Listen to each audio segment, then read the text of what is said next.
Hello, students, and welcome to Chapter 2 Sociological Investigation. This chapter is a doozy of a chapter. I definitely wanted to go over a couple of things with you. Hopefully, you've read through Chapter 1, kind of have gotten an idea of what sociology is, where it came from, and just how some of the ideas and thoughts came about, particularly over the three theories that we just talked about: um, structural, functional, social conflict, and symbolic interaction. I hope you have a good handle on those. The idea with chapter 2 is that once you've kind of gotten a good idea about sociology, what you can use it for, what if you wanted to conduct an investigation or do some research? So, this is what chapter 2 talks about. And I want to touch on once again a couple of things in chapter 2 that are paramount to the chapter.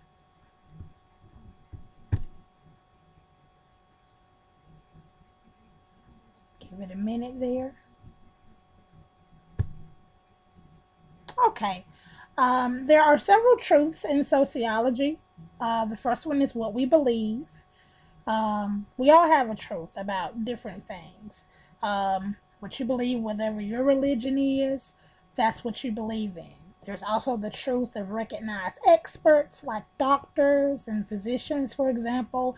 If I break my pinky, or say my son fell off his bike the other day and we thought that maybe he had broken his pinky, um, I would not take the advice of, say, his dad over a doctor because they are a recognized expert. People who tend to be experts in their particular field, we tend to believe whatever it is that they say. So that explains the truth of recognized experts. And then number three, there's simple agreement truths. These are truths that are universal. For example, we all, for the most part, believe that child abuse is wrong. Child neglect is wrong. These are not things that we generally have to debate about. While there are debatable variables of child abuse, I guess one would say, overall, as society, we believe things like child abuse are wrong. That is a simple agreement truth. Then there is science as a truth, which is a logical system that bases knowledge on direct, systematic observation.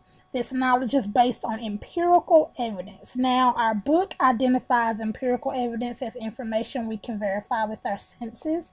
Empirical evidence, an easier way to think of it, it's just strictly numbers. If you've ever heard the song Men Lie, Women Lie, Numbers Don't. Whenever you can see something in raw data format with numbers, there is a truth to that, and that is a truth that in sociology is highly respected, along with the other three truths that we just talked about.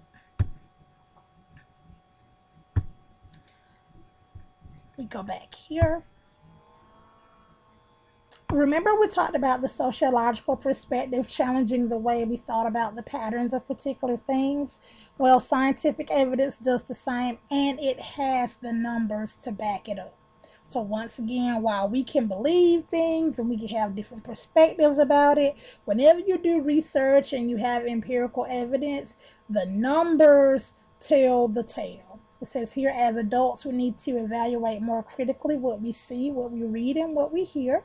Sociology helps us to do that, and then the scientific research in sociology helps us to prove it. Now, there are several different ways that they go about this, and I'm going to skip through some of these things because, once again, I do know that you all can read very, very well.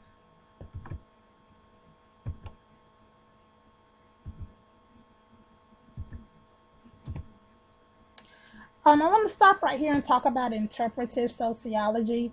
This is the study of sociology that focuses on the meaning people attach to their social world. Not everything is science. Humans aren't robots. If you go back earlier in the slides, they'll talk about positivist sociology, and they really, really rely on empirical data. They really, really look at numbers.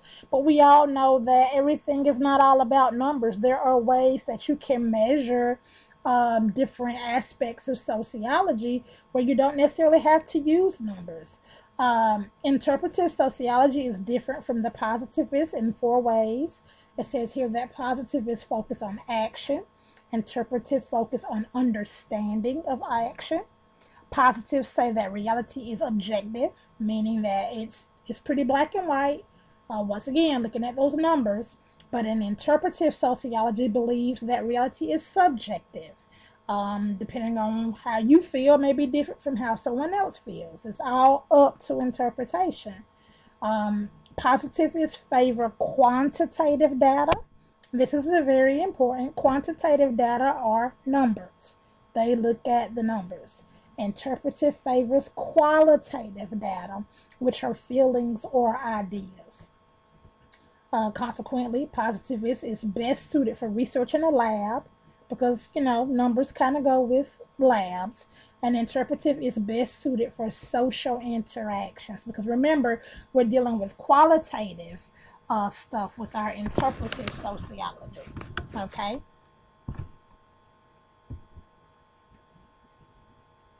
Now, research method, of course, is a systematic plan for doing research.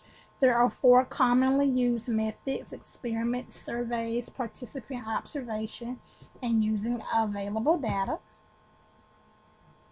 Experiments are created to test hypotheses. We all know what a hypothesis is. It's an old school educated guess. Then you have surveys, which is a research method in which subjects respond to a series of questions. This is either conducted by questionnaire on paper or interview in person. Now, which do you think would this be? Would this be a positivist or would this be interpretive research? Give you a minute to think. Ding dong, ding dong. Or am I? That was a bad attempt at a Jeopardy ding. But if you chose interpretive, you were correct because, once again, we're looking at subjects and we're looking at feelings, okay? That's not something that can necessarily be quantified. You can't really put that into numbers, okay? The same thing with participant observation. It's a research method in which investigators observe people while joining them in their routine activities. These observations are sometimes called case studies.